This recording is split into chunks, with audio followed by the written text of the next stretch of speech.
जी, कैसे हो दोस्तों? मैं मनोज कुमार अपने यूट्यूब चैनल पर आपका स्वागत करता हूं। मैं भारतीय इतिहास से एक बहुत महत्वपूर्ण टॉपिक लेकर आया हूं, सिंधु सभ्यता, जो विश्व की या भारत की सबसे प्राचीन सभ्यता, विश्व की सबसे प्राचीन सभ्यताओं में से एक सभ्यता है और भारत की सबसे प्राचीन सभ्यता कहलाती है। सिंधु सभ्यता को हड़प्पा सभ्यता के नाम से भी जाना जाता है। हाँ, अगर वीडियो पसंद आए आपको तो शेयर और सब्सक्राइब और लाइक जरूर करें। यदि वीडियो पसंद ना आए तो डिसलाइक भी जरूर करें। ठीक है, मुझे उम्मीद है कि मैं सिंधु सभ्यता के बारे में आपको बहुत अच्छे से बताऊंगा। ठीक है, बात करते हैं सिंधु सभ्यता की। तो सिंधु सभ्यता की जो बात कर रहे हैं, तो हमने सिंधु सभ्यता को चार भागों में डिवाइड किया हुआ है इस समय। पहला खोज, दूसरा काल, फिर नामकरण और उद्गम और विशेषताएं। 5 टॉपिकों हमने इसे बांट रहा है और एक और है विस्तार। ठीक है, विस्तार के बारे में अगली वीडियो में डिस्कस करूंगा। फिलहाल में जो हम बात करते हैं, खोज की बात करते हैं। किसकी? सिंधु घाटी सभ्यता की। ठीक है, सिंधु घाटी सभ्यता की खोज के बारे में बात करेंगे। सबसे पहले एक ब्रिटिश व्यक्ति थे, भारत में एक ब्रिटिश व्यक्ति थे, चार्ल्स मेसन। कौन थे? Charles mason. Charles mason British व्यक्ति थे। 1856 की बात है। वो पाकिस्तान के दौरे पर गए थे। किस पे गए थे? पाकिस्तान के दौरे पर गए थे और उन्होंने जो है क्या करा, इस सभ्यता की मतलब अनुमान लगाया, लेकिन कोई भी मतलब उन्होंने स्पष्ट नहीं बताया किसी प्रकार का भी। लेकिन सर्वप्रथम जो चर्चा करी थी वो ब्रिटिश व्यक्ति थे, जो चार्ल्स मेसन 1856 में कहाँ पर थे? पाकिस्तान के दौरे पर गए थे और इन्होंने सिंधु घाटी सभ्यता के बारे में मतलब वहाँ पर बताया कि यहाँ पे कोई ना कोई बहुत पुरानी सभ्यता है, कोई पुरानी चीज़ है। ठीक है, लेकिन उसका ज़्यादा उन्होंने डिस्कस नहीं किया था। उन्होंने ये बात जो बताई थी अपनी एक पुस्तक ही पत्रिका है, नेरेटिव ऑफ जर्नलिस्ट पुस्तक में इन्होंने क्या करा था? अपनी इस सभ्यता के बारे में बताया था। ठीक है, उसके बाद करते हैं वटसन बंधु। कौन थे? वटसन बंधु। 1856 की बात है। देखिए बता दूं, ये कराची है पाकिस्तान का और ये लाहौर है। तो यहाँ रेल की पटरी बिछाई जा रही थी। रेल की पटरी बिछाई जा रही थी। तो उस समय 2 इंजीनियर थे, जेम्स बटसन और विलियम बटसन। शायद दोनों भाई थे ये, जेम्स बटसन और विलियम बटसन। तो जब यहाँ पे इन्हें पटरी बिछा रहे थे तो यहाँ पे जो क्या मिले थे? कुछ पुराने साक्ष्य मिले थे। क्या मिले थे? साक्ष्य मिले थे।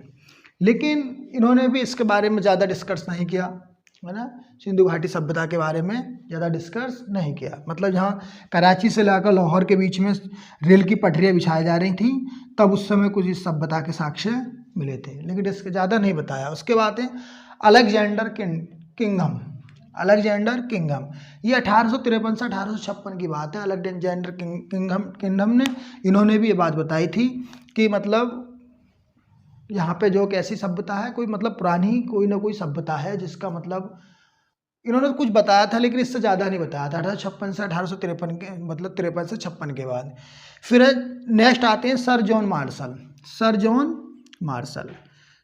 मार्शल ने इस सभ्यता के बारे में बताया, लेकिन इन्होंने इसके बारे में डिस्कस किया सर जॉन मार्शल ने, और इनके नेतृत्व में इसकी खोज हुई थी। किसकी? सिंधु घाटी सभ्यता की। किसके? सर जॉन मार्शल के नेतृत्व में सिंधु घाटी की सभ्यता में इनके नेतृत्व में 2 व्यक्ति काम करते थे, मतलब 2 भारतीय थे, एक दयाराम सैनी और एक राखल दास। 1921 की बात है। दयाराम सैनी ने हड़प्पा की और राखल दास ने मोहनजोदड़ो की खोज करी थी। ठीक है, किसके नेतृत्व में? सर जॉन मार्शल ने। अगर नेतृत्व की बात करें तो सर जॉन मार्शल थे। सर जॉन मार्शल ने क्या करा था? मतलब हड़प्पा, दयाराम, इनके भारतीय 2 व्यक्ति थे। कौन? दयाराम सैनी और राखल दास। तो दयाराम सैनी के नेतृत्व में हड़प्पा की खोज हुई, हड़प्पा सभ्यता की, और राखल दास ने जो किसकी करी? मोहनजोदड़ो की खोज करी थी। किसके नेतृत्व में? सर जॉन मार्शल के बाद नेतृत्व में। अब बात करते हैं काल की। किसकी बात करते हैं? काल की। सिंधु घाटी सभ्यता का काल। देखिए सर जॉन मार्शल के अकॉर्डिंग 3250 बीसी से लेकर 2750 बीसी तक का काल रहा। वो बोल रहे, उन्होंने बताया कि सिंधु जो सभ्यता का जो काल है ना, वो कहाँ तक है? 3250 से लेकर 2750 की बीसी तक का मतलब इसका काल है। लेकिन क्या हुआ? एक C14 या 14 एक पद्धति थी, इस पद्धति के द्वारा जो मतलब बताया गया, इस पद्धति के द्वारा नापा गया, जांचा गया, जो मतलब एक पुरानी चीज़ों को मतलब आयु को बताती है, पुरानी चीज़ों की आयु को बताती है, C14 पद्धति है ना, 14। तो इन्होंने इसमें डीपी अग्रवाल ने बताया था, C14 पद्धति से डीपी अग्रवाल ने बताया था कि सिंधु घाटी की जो सभ्यता है वो 2300 BC से लेकर 1750 तक है। कहाँ तक है? 2300 से लेकर 1750 तक है। लेकिन फाइनली इसका रिजल्ट निकल कर आया कि सिंधु जो सभ्यता है, जो माना जाता है, अब जो माना जाता है वो 2500 से लेकर 1700 BC तक माना जाता है। कहाँ तक? 2500 से लेकर 1700 BC तक माना जाता है। ठीक है, ये बात होती है सिंधु घाटी सभ्यता की, मतलब काल की। अब बात करते हैं किसकी? नामकरण की। किसकी? नामकरण की। सिंधु घाटी सभ्यता की नाम है। इसे सिंधु घाटी सभ्यता क्यों कहा जाता है? इस सभ्यता को सिंधु घाटी की सभ्यता क्यों कहा जाता है? किसे? सिंधु घाटी की सभ्यता को। क्यों? क्योंकि ये सिंध नदी के किनारे पे ज़्यादा इसका विस्तार मिला है। सिंध नदी के किनारे बताया गया है, सिंधु नदी के किनारे, सिंध नदी के किनारे, इसी वजह से इसे सिंधु घाटी की सभ्यता भी कहा जाता है। लेकिन कुछ विद्वानों का मत है कि यह सरस्वती नदी के किनारे भी है। किसके? सरस्वती नदी के किनारे। तो इसी वजह से इसे सिंधु एवं सरस्वती सभ्यता का नाम भी दिया गया। किसका? सिंधु एवं सरस्वती सभ्यता का भी नाम दिया गया। ठीक है, सिंधु एवं सभ्यता का नाम दिया गया क्योंकि ये सरस्वती नदी के किनारे भी है। फिर उसके बाद हड़प्पा सभ्यता। किसकी बात करेंगे? हड़प्पा सभ्यता। अब इसे हड़प्पा सभ्यता क्यों कहा गया? देखिए, हड़प्पा सभ्यता क्यों कहा गया? सिंधु घाटी सभ्यता को हड़प्पा की सभ्यता क्यों कहा? सबसे ज़्यादा पूछ लेते हैं इन क्वेश्चनों को। सिंधु घाटी की सभ्यता को हड़प्पा सभ्यता क्यों कहा जाता है? ये एग्जाम के पर्पज से बहुत ज़्यादा मोस्ट क्वेश्चन है और पूछा भी जाता है। ठीक है, क्यों कहा जाता है इसे हड़प्पा सभ्यता? देखिए, हाँ, ये दयाराम सैनी है, क्योंकि सबसे पहले दयाराम सैनी ने हड़प्पा सभ्यता बताया। इसे हड़प्पा सभ्यता बताया था और इसी के वजह से इसे क्या कहा जाता है? हड़प्पा सभ्यता भी कहा जाता है। क्या कहा जाता है? हड़प्पा सभ्यता भी कहा जाता है। ठीक है, अब बात करते हैं उद्गम की। किसकी करते हैं? उद्गम की। उद्गम की बात करें तो ब्रिटिश मत के अनुसार उद्गम की बात करते हैं इसकी, मतलब कुछ ब्रिटिश इतिहासकार हुए, ब्रिटिश मत के अनुसार इसे सुमेरिया की सभ्यता से उद्गम बताया जाता है। क्योंकि ये जो है मतलब इसकी जो कुछ क्वालिटियां हैं, जैसे कि नगर हैं, मूर्तियां हैं, है ना, मूर्तियां थी, तो वो जो है सुमेरिया की सभ्यता से मैच कर रही थी। मतलब कुछ जैसी वहाँ पे सभ्यता, मतलब नगर निकले, मकान निकले, वहाँ पे सभ्यताएं निकली, सुमेरिया की सभ्यता में जो निकली मूर्तियाँ निकली, तो वह ऐसी ही सिंधु घाटी सभ्यता में। तो कुछ जो मतलब विद्वानों को मत था कि इसे मतलब सिंधु घाटी की सभ्यता, मतलब सुमेरिया की सभ्यता से इसका उद्गम माना जाता है, जो मिस्र के आसपास की सभ्यता है। ठीक है, उसके बाद करते हैं स्थानीय मत, मतलब भारतीयों के अकॉर्डिंग।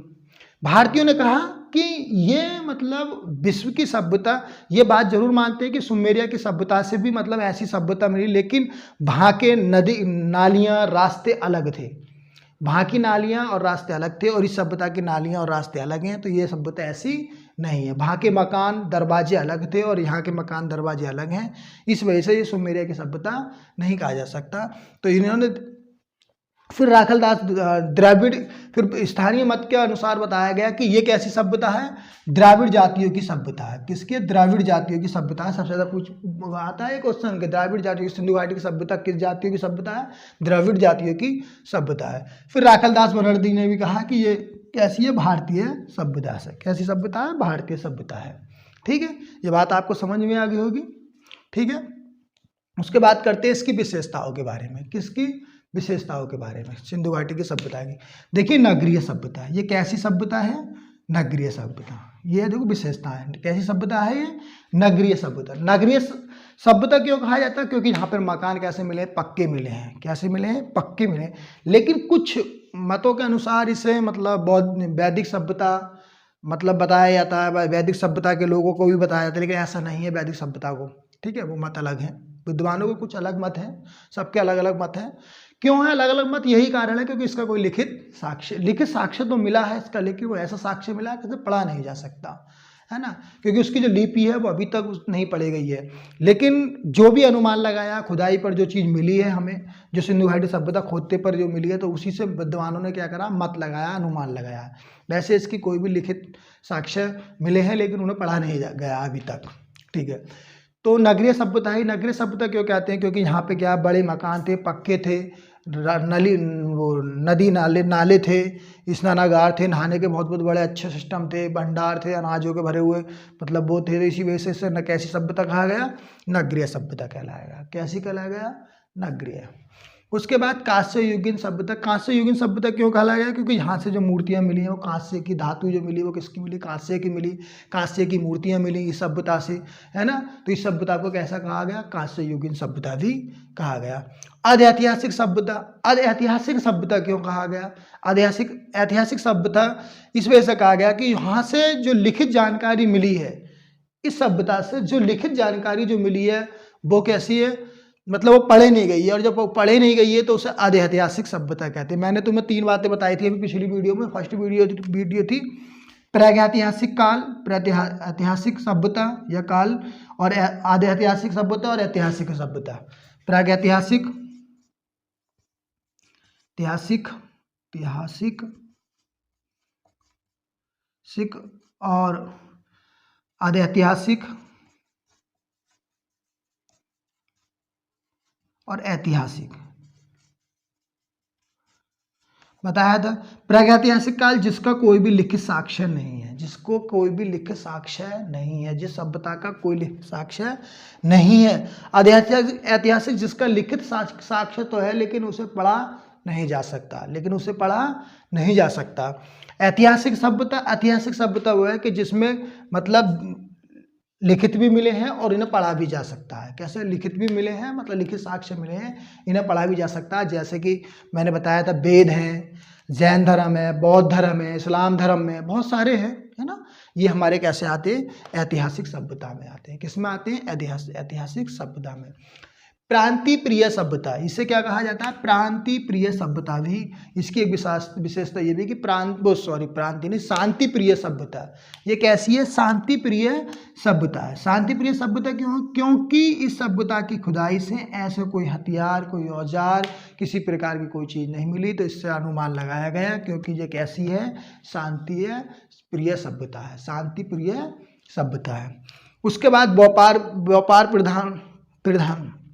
अब इस सभ्यता को व्यापार का प्रधान भी बताया गया है ना। विस्तृत सभ्यता, और इस सभ्यता को विस्तृत सभ्यता भी कहा जाता है क्योंकि यह सभ्यता कैसी है, बहुत बड़ी है, इसका विस्तार बहुत दूर दूर तक है, इसी वजह से इसे विस्तृत सभ्यता भी कहा जाता है। क्या कहा जाता है, विस्तृत सभ्यता भी कहा गया। उसके बाद राजनीतिक, यहाँ की राजनीतिक, कोई कह रहा था कि मतलब यहाँ पे मतलब एक तरीके से राजा थे, है ना, मतलब लिखित साक्ष्य से पता चलेगा राजा थे या वंशानुगत थे, तरह तरह की बातें थी, है ना। तो इसे राजनीतिक भी बताया गया, उसके राजनीतिक। उसके बाद आर्थिक सामाजिक सभ्यता, समाज में कहते थे, कोई कहते थे कि इसमें मतलब चारों मतलब वो थे, ब्राह्मण वैश्य शूद्र, है ना, और ये थे, लेकिन कोई कहते हैं कि 2 ही थे, उच्च वर्ग और निम्न वर्ग। सामाजिक में कोई कहते हैं उच्च वर्ग और निम्न वर्ग, ठीक है। और कैसी थी, संस्कृति भी, इसकी सांस्कृतिक भी सभ्यता कहा जाता है, ठीक है। तो ये था हमारा वीडियो सिंधु सभ्यता को लेकर के, जो पीसीएस के पर्पज से बहुत ज़्यादा मोस्ट है। मैं आपको टॉपिक बाय टॉपिक हिस्ट्री की क्लासों को प्रोवाइड कराऊंगा। अगर वीडियो आपको पसंद आए तो इसे लाइक, शेयर और सब्सक्राइब करना ना भूलें। अगर पसंद ना आए तो डिसलाइक करना भी ना भूलें, ठीक है।